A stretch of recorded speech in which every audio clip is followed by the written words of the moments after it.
શ્યામકુમારના નમસ્કાર। પ્રશ્ન 1, કઈ શૈક્ષણિક મૂલ્યાંકન પદ્ધતિમાં વિદ્યાર્થીઓ દ્વારા સમગ્ર વર્ષ દરમિયાન કરવામાં આવેલા શ્રેષ્ઠ કાર્યો, પ્રોજેક્ટ્સ, ચિત્રો કે લેખનનો સંગ્રહ કરીને તેમના સતત વિકાસનો પુરાવો રજૂ કરવામાં આવે છે?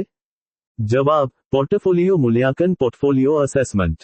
પ્રશ્ન 2, એલ. થોર્નડાઇકના અધ્યયન સિદ્ધાંત મુજબ, જ્યારે બાળકમાં કૌશલ્ય શીખવાની શારીરિક કે માનસિક તૈયારી ન હોય અને તેને તે કામ કરવા ફરજ પાડવામાં આવે, તો તેનાથી કઈ પ્રતિક્રિયા જન્મે છે? જવાબ: અસંતોષ કે અકળામણ, અનોયન્સ, ડિસ્પ્લેઝર।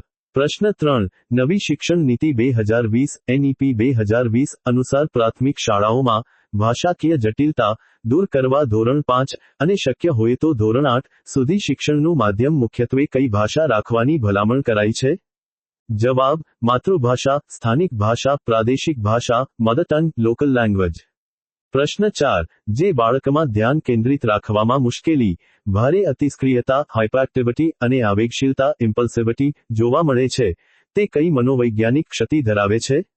જવાબ: ADHD અટેન્શન ડેફિસિટ હાઇપરએક્ટિવિટી ડિસઓર્ડર। પ્રશ્ન 5, માઇક્રો ટીચિંગ કૌશલ્ય અંતર્ગત વર્ગખંડમાં પાઠની શરૂઆતમાં જ વિદ્યાર્થીઓનું ધ્યાન વિષયાંક તરફ આકર્ષિત કરવા અને તેમનું પૂર્વજ્ઞાન ચકાસવા કયા કૌશલ્યનો ઉપયોગ થાય છે? જવાબ: વિષયાભિમુખ કૌશલ્ય, પ્રસ્તાવના કૌશલ્ય, set induction, skill of introduction. પ્રશ્ન 6, જ્યારે કોઈ વિદ્યાર્થી પરીક્ષામાં નાપાસ થાય ત્યારે મારે તો ભણીને ક્યાં નોકરી કરવી છે તેમ કહીને પોતાની નિષ્ફળતાનું મહત્વ ઘટાડવાનો પ્રયાસ કરે છે, ત્યારે તે કઈ બચાવ પ્રયુક્તિ દર્શાવે છે? જવાબ: યુક્તિકીકરણ, રેશનલાઇઝેશન, ખાટા દ્રાક્ષનો તર્ક। પ્રશ્ન 7, હેવાર્ડ ગાર્ડનરના બહુવિધ બુદ્ધિના સિદ્ધાંત મુજબ, આત્મનિરીક્ષણ કરી શકવાની, પોતાની જ શક્તિઓ અને મર્યાદાઓને ઊંડાણપૂર્વક સમજવાની ક્ષમતા ધરાવતા વ્યક્તિમાં કયા પ્રકારની બુદ્ધિ હોય છે? જવાબ: આંતરવૈયક્તિક બુદ્ધિ, ઇન્ટ્રાપર્સનલ ઇન્ટેલિજન્સ।